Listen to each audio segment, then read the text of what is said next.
금요 기도회가 방학을 했습니다.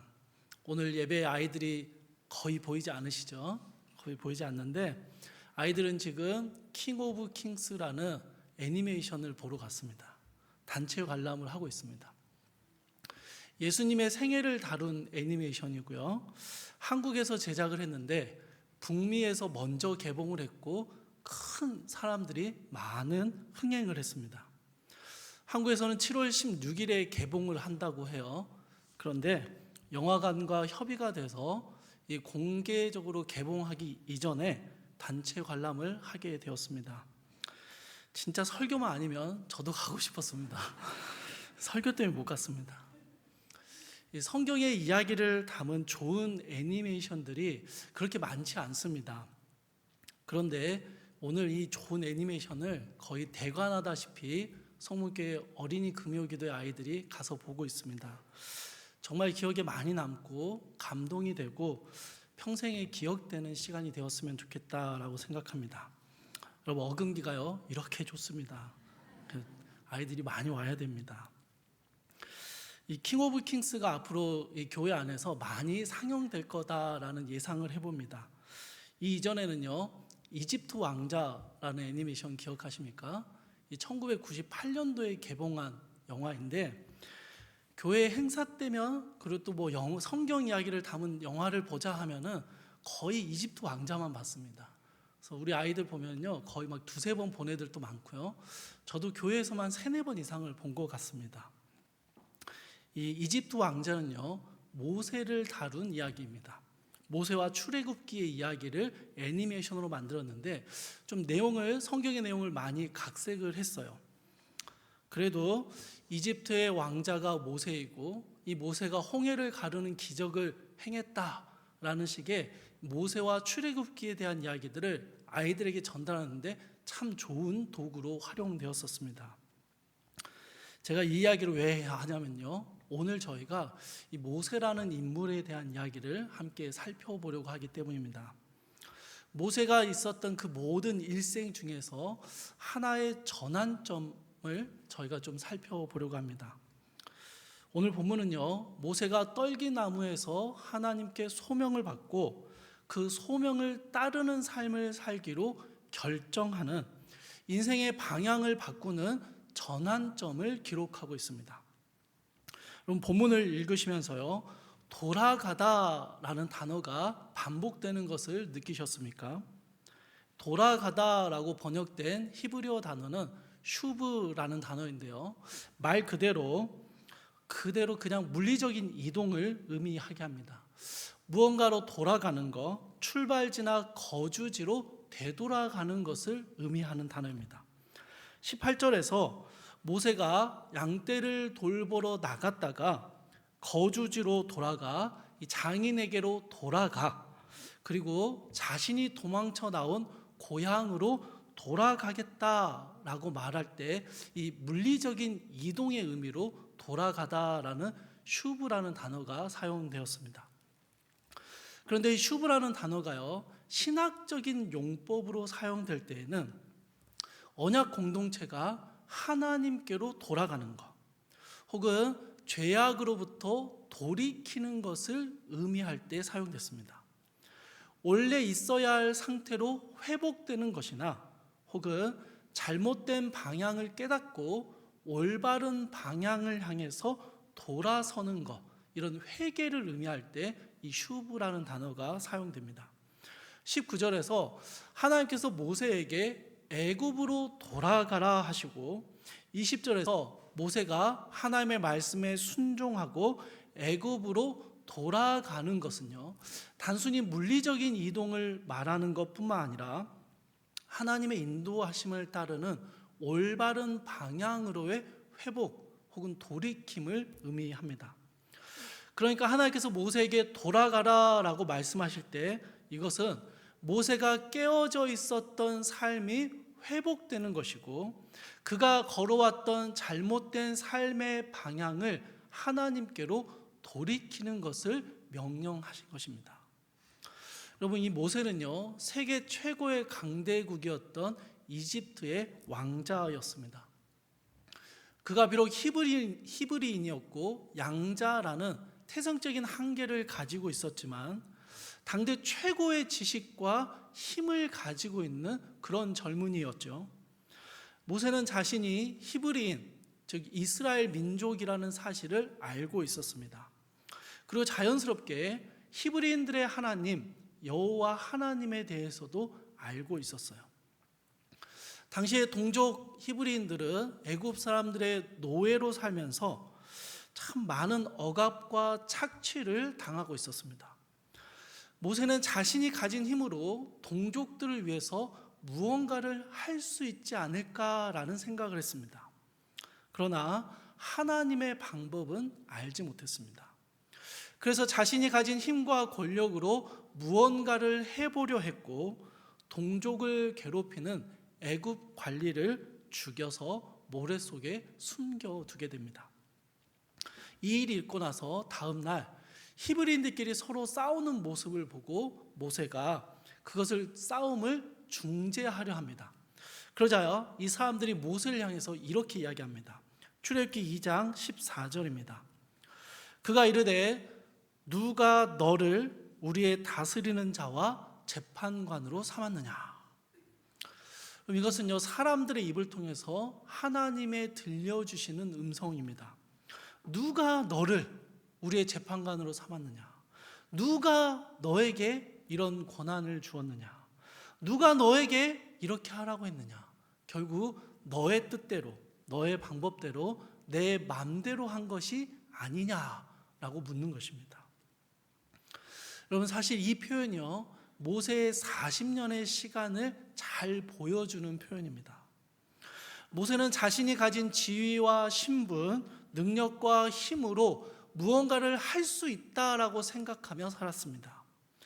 그러나 그런 모세를 향한 하나님의 평가는요, 누가 너를 그렇게 세워줬느냐라는 것입니다. 이집트의 왕자로 살았던 모세는 많은 것을 가지고 있었고, 그리고 자신이 가진 것으로 자신의 삶을 주장하고 이끌어갈 수 있다라고 생각했던 사람입니다. 그러나 하나님의 일하심의 방법은 전혀 모르고 있었던 그런 사람이죠.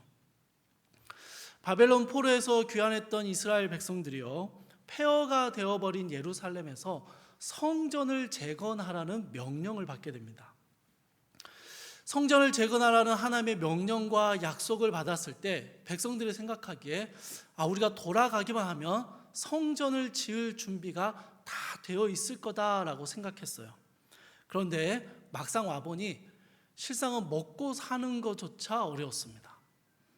분명 하나님이 주신 기대와 소망과 약속이 있었음에도 불구하고 하나님의 성전을 다시 지을 엄두가 나지 않았던 거예요. 그래서 이들은 성전 짓는 것을 포기하려고 합니다. 그런데 여러분, 이 귀한 백성들에게 하나님께서 하나님의 방법을 가르쳐 주십니다. 이게 스가랴 4장 6절에 나오는데요. 스가랴 4장 6절에서 하나님께서는 이 성전 재건의 모든 감독의 역할을 맡고 있는 스룹바벨에게 이렇게 말씀하십니다. 여호와께서 스룹바벨에게 하신 말씀이 이러하니라. 만군의 여호와께서 말씀하시되 이는 힘으로 되지 아니하며 능력으로 되지 아니하고 오직 나의 영으로 되느니라. 하나님의 역사는 사람의 힘이나 능력으로 이루어지는 것이 아닙니다. 내 힘, 내 노력으로 무언가를 해보려고 하면요, 누가 너를 그렇게 하라 했느냐라는 외침을 듣게 될 것입니다. 하나님의 역사는 철저하게 하나님의 영, 하나님의 뜻하심과 하나님의 방법대로 이루어지는 것이죠. 물론 그 과정에서 우리의 힘과 노력이 필요합니다. 그러나 그것이 중심이 되어서는 안 되는 것이죠. 오직 하나님의 영, 하나님의 뜻이 중심이 되어야 하는 것입니다. 그래서 여러분, 하나님은요, 능력이 많은 자, 힘이 많은 자를 찾지 않으십니다. 오히려 하나님은요, 충성된 자를 사용하십니다. 충성된 자에게 하나님의 영, 하나님의 능력을 부어주시죠. 그러면 여러분, 어떤 사람이 충성된 사람입니까? 여러 가지를 말할 수 있습니다만 오늘은 기도하는 사람을 생각해 보시죠. 어떤 사람이 기도합니까? 하나님의 뜻을 구하고 하나님의 능력을 구하는 사람이죠. 자기 뜻대로 자기가 원하고 자기의 힘과 능력이 있다고 생각하는 사람은요, 기도하지 않습니다. 기도를 해도요, 형식적으로 합니다. 하나님이 들어주시면 좋고 들어주시지 않으면 내 힘으로 하면 되니까요. 그러니 기도해도 절실하지가 않습니다. 그러니 여러분, 기도하지 않는 사람, 형식적으로 기도하는 사람이 어떻게 하나님께 충성된 사람이 될 수 있겠습니까? 기도하지 않는 사람이 어떻게 모든 일이 오직 하나님의 영으로만 된다라는 하나님의 방법을 경험할 수 있겠습니까? 우리는 이 밤에 기도하는 사람이 되기 위해서 이 자리에 나왔습니다. 기도함으로 하나님의 영이 이루어지는, 하나님의 영이 이루시는 그 역사를 경험하기를 원하는 것이죠. 그러나 40세 이전의 모세는요, 기도하지 않는 사람이었습니다. 하나님의 방법을 알지도 못했고 그것을 구하지도 않는 그런 사람이었어요. 그래서 하나님께서는요, 모세를 어디로 끌고 가십니까? 광야로입니다. 광야입니다. 모세의 일생의 두 번째 시기인 광야의 40년의 시간을 보내게 하십니다. 이때 모세에 관한 기록이요, 굉장히 적습니다. 출애굽기 2장 21절의 말씀 한번 찾아보실까요? 출애굽기 2장 21절을 보시면 모세가요, 십보라를 만나서 결혼을 했고 22절에서는요, 아들 게르솜을 낳았습니다. 그런데 이 게르솜의 이름 뜻이 뭔가 하니 나그네가 되었다라는 의미입니다. 그러니까 모세는요, 미디안 광야에서 나그네로 살아갔습니다. 하나님은 모세의 광야 40년의 시간 동안 침묵하셨습니다. 그러나 여러분, 하나님의 침묵하심은요, 무관심이나 혹은 사랑하지 않음은 아니었습니다. 출애굽기 2장 23절부터 25절의 말씀을 우리 함께 읽어보도록 하겠습니다. 2장 23절에서 25절입니다. 시작. 여러 해 후에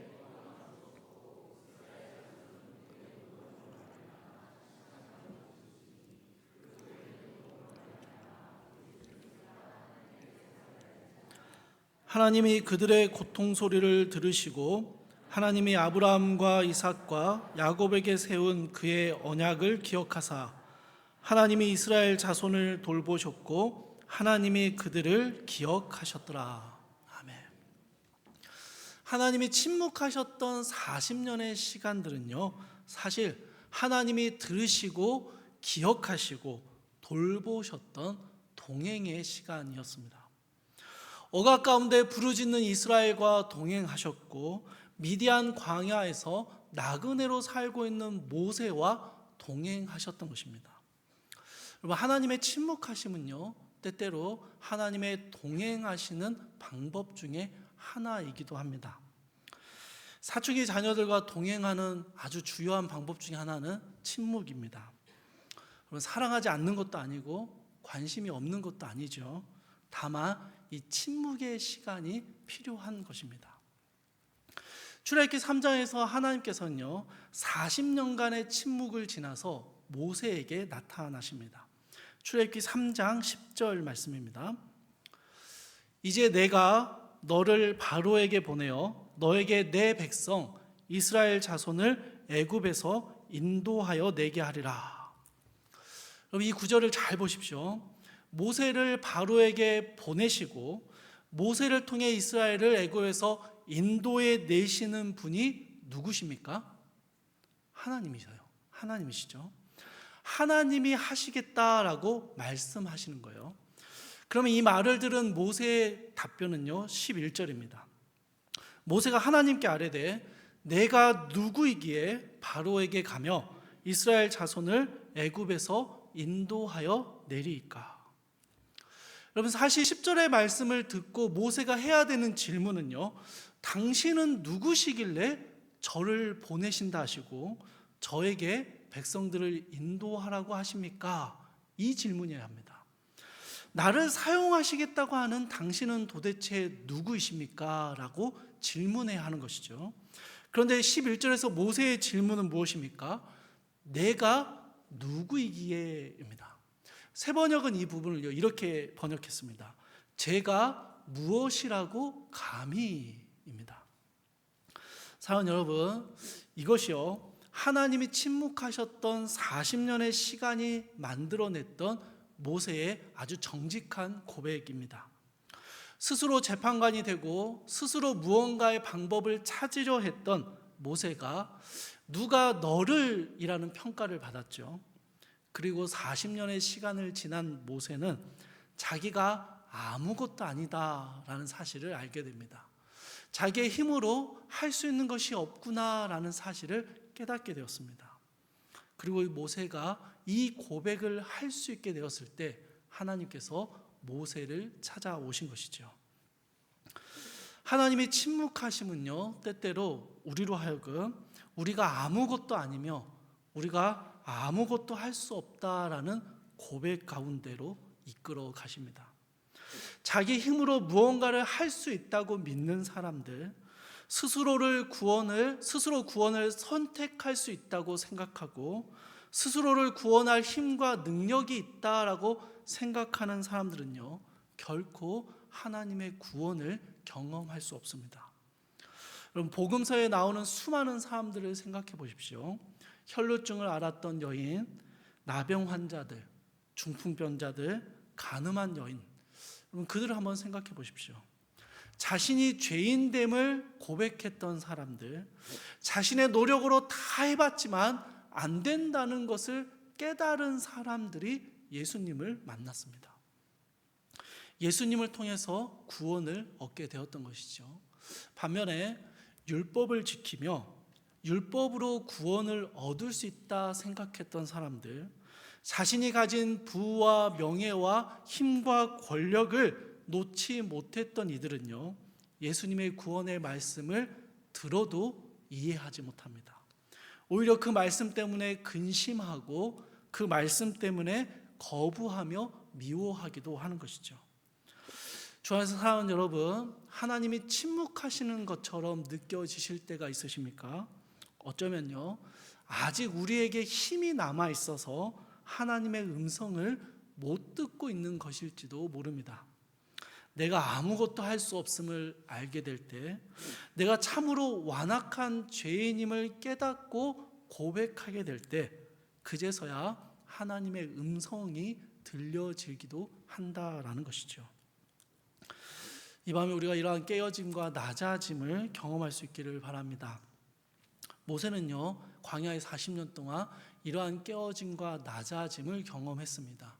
그리고 정직하게 자기를 고백했던 것이죠.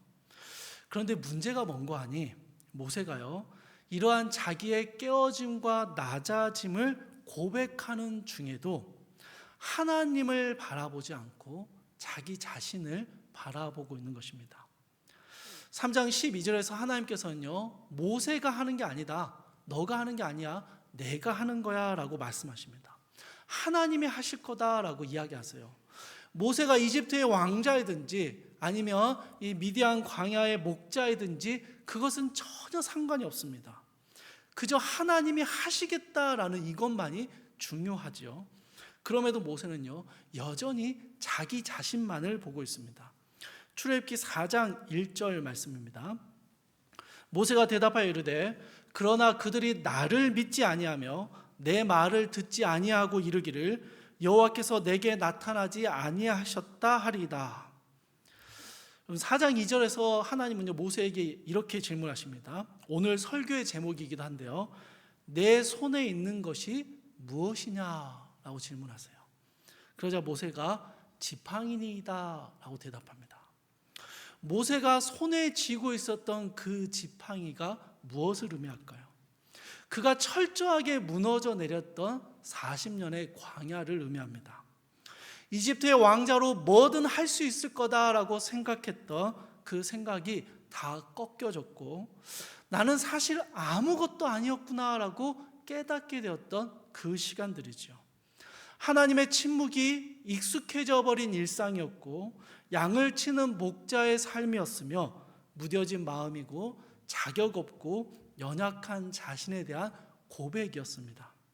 그런데 여러분, 모세가요, 이렇게 자신을 고백하면서도 여전히 그 지팡이를 붙들고 있었던 거예요.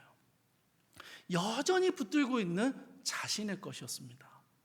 그리고 하나님은요, 이 모세의 지팡이를 땅에 던지라고 말씀하십니다. 모세가 지팡이를 던지자 이 지팡이가 뱀으로 변해버렸습니다. 4장 3절의 끝부분을 보시면 뱀으로 변한 것을 보고 모세가 피했다라고 기록하고 있습니다. 사실 여러분, 이 부분은 굉장히 의아한 부분입니다. 광야의 목자들은요, 뱀을 잘 다루는 사람들입니다. 독사들을 만나게 되면 목자의 지팡이를 가지고 뱀의 머리를 곧바로 제압할 수 있는 베테랑들이에요. 그런 목자인 모세가, 40년의 목자로 살았던 모세가 뱀을 피한 것입니다. 왜 피했습니까? 지팡이가 없기 때문이죠. 손에 들었던 그 마지막 지팡이까지 내어놔 버렸을 때 모세는 뱀을 피해서 도망쳐야 하는 무기력한 상태가 되었던 것입니다. 이제 하나님께서는요, 이런 무기력한 모세에게 손을 내밀어서 뱀의 꼬리를 잡으라고 이야기하십니다. 4장 4절 후반부입니다. 그가 손을 내밀어 그것을 잡으니 그의 손에서 지팡이가 된지라. 모세가 하나님의 말씀에 순종하자 뱀이 모세의 손에서 다시 지팡이로 변했습니다. 여러분, 처음 지팡이하고 똑같은 걸까요? 재질이 달라졌을까요? 아니면 모양이 달라졌을까요? 똑같은 지팡이입니다. 같은 지팡이입니다. 그러나 완전히 달라진 지팡이였습니다.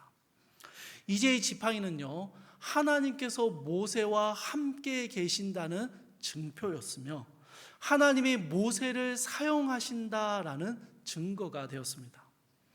이전에 모세가 손에 쥐고 있었던 지팡이는요, 모세가 어떤 사람인지, 모세가 무엇을 가지고 있으며 무엇을 할 수 있는지를 보여주는 모세의 지팡이였습니다. 하나님 앞에서 내가 아무것도 아닙니다 라고 고백하기는 했지만 끝까지 놓을 수 없었던 모세의 지팡이였어요. 그러나 무기력한 상태에서 하나님의 말씀에 순종하며 붙잡았던 지팡이는 달라졌습니다. 하나님이 어떤 분이신지, 그분이 무엇을 하실 수 있으며 무엇을 하기를 원하시는지를 보여주는 지팡이가 되었습니다. 출애굽기 4장 17절 말씀입니다. 너는 이 지팡이를 손에 잡고 이것으로 이적을 행할지니라. 사랑하는 여러분, 모세가 이적을 행하는 게 아니에요. 모세의 손에 잡힌 지팡이로 이적을 행하는 것입니다. 아니, 모세의 손에 이 지팡이를 쥐어주신 하나님께서 모든 이적을 행하시겠다라고 말씀하시는 거예요.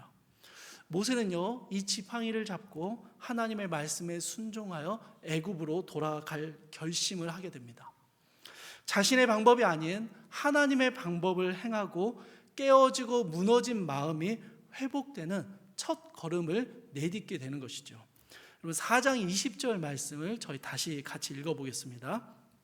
4장 20절 말씀입니다. 시작. 모세가 그의 아내와 아들들을 나귀에 태우고 애굽으로 돌아가는데 모세가 하나님의 지팡이를 손에 잡았더라.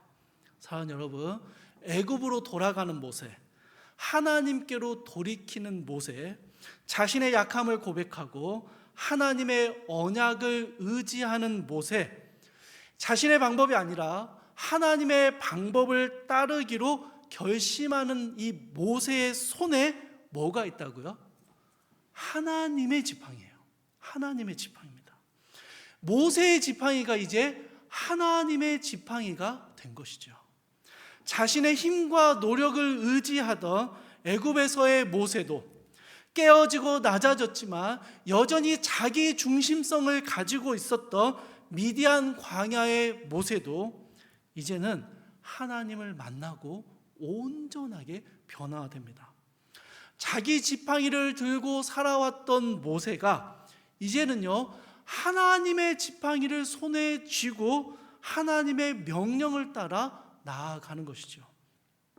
모든 것을 내려놓았을 때 그 모든 것을 하나님의 것으로 바꾸어 버리시는 이 복음의 놀라운 역사를 경험하게 되는 것입니다. 주 안에서 사랑하는 여러분, 지금 여러분의 손에는 무엇이 쥐어져 있습니까?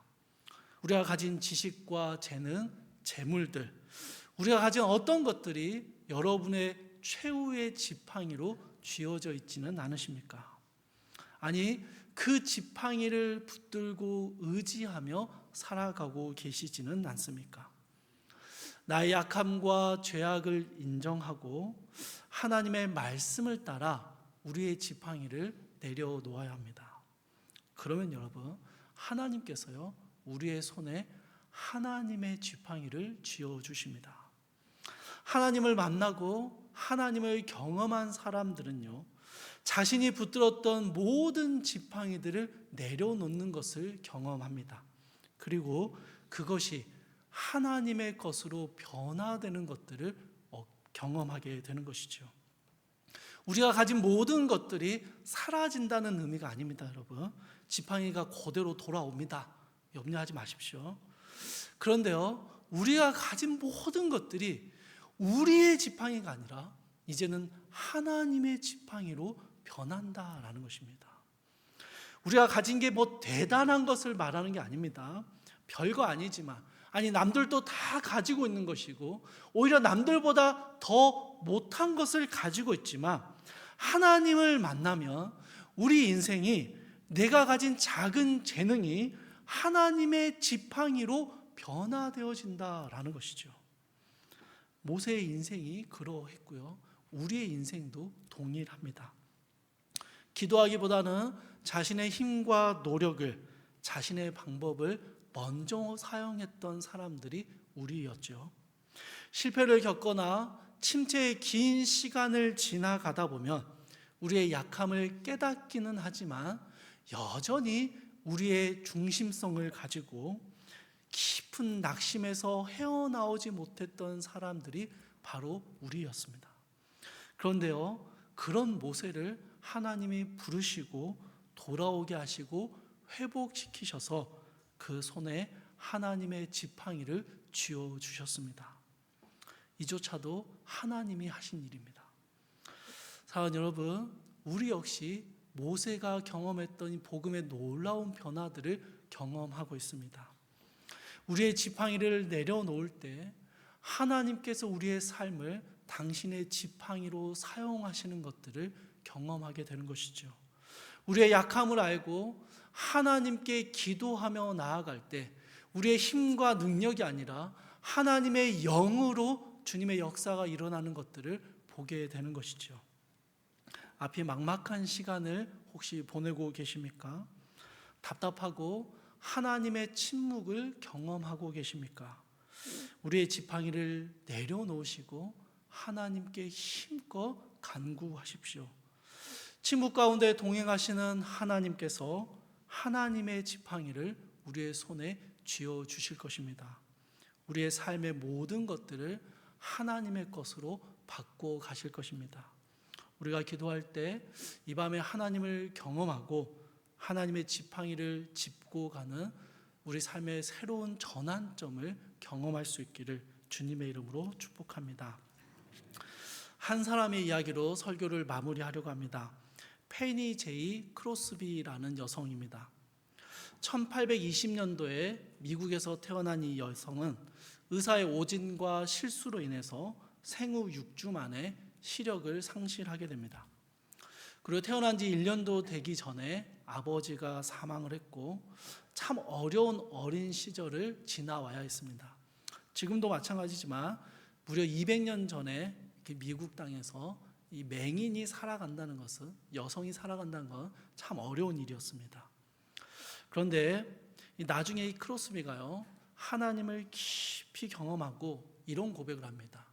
자신의 어린 시절에 오진을 했던 그 의사나 자신이 어린 시절에 겪어야 했던 수많은 절망적인 상황들은 하나님을 깊이 만나고 하나님을 의지할 수 있는 길이 되었기에 감사하다라고 고백합니다. 여러분, 이 크로스비가요, 평생 동안 8,000곡이 넘는 찬송가와 복음성가를 작사했습니다. 엄청난 사람이에요. 우리 찬송가에도 이 크로스비의 찬송이 여러 실려 있습니다.